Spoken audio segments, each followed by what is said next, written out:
कांदा निर्यात बंदीबाबत केंद्र सरकारकडून नेहमीच धरसोडीचं धोरण अवलंबलं जात असल्याने गेल्या आर्थिक वर्षात परकीय चलनात 649 कोटी रुपयांची तूट तर 8,17,530 मेट्रिक टन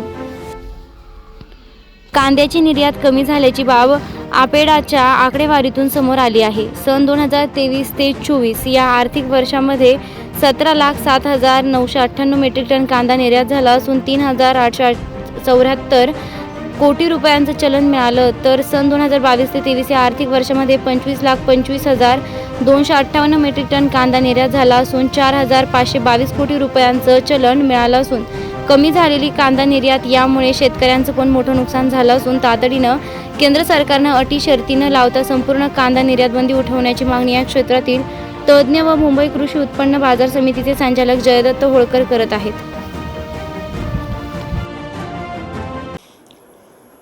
कांद्याच्या निर्याती संदर्भामध्ये केंद्र शासनाकडून सातत्याने धोरसोडीचे निर्णय त्या ठिकाणी घेतले जातात। याचा परिणाम म्हणून जर आपण या ठिकाणी बघितलं तर साधारणतः 650 ते 700 कोटी परकीय चलन आपण या ठिकाणी त्या ठिकाणी मुकलेलो आहे।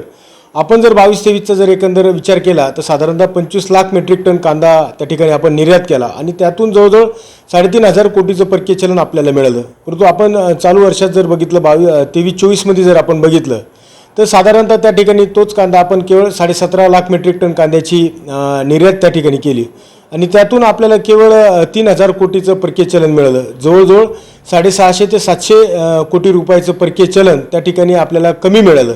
तेवढा मोठा तोटा हा या ठिकाणी देशाचा झालेला आहे। म्हणून केंद्र शासनाला आमची विनंती आहे की निर्याती संदर्भात सातत्याने अशा पद्धतीचे धोरण न अवलंबता एक केवळ 2-5 वर्षासाठी हा कांदा कशा सातत्याने कांदा निर्यात होईल यासाठी प्रयत्न करणं गरजेचं आहे। त्यातून शेतकऱ्यांनाही 2 पैसे मिळू शकतात आणि देशाला सुद्धा त्या ठिकाणी परकीय चलन मोठ्या प्रमाणात मिळू शकतं। या भूमिकेतून या दृष्टिकोनातून जर केंद्र शासनाने कांद्याकडे जर बघितलं तर देशाचा आणि शेतकऱ्याचा निश्चितच त्यातून फायदा होऊ शकतो। आणि म्हणून निर्यात बंदी संदर्भात तत्काळ केंद्र शासनाने निर्णय घ्यावा आणि कांदा निर्यात बंदी उठावी अशी शेतकऱ्यांची मागणी आहे।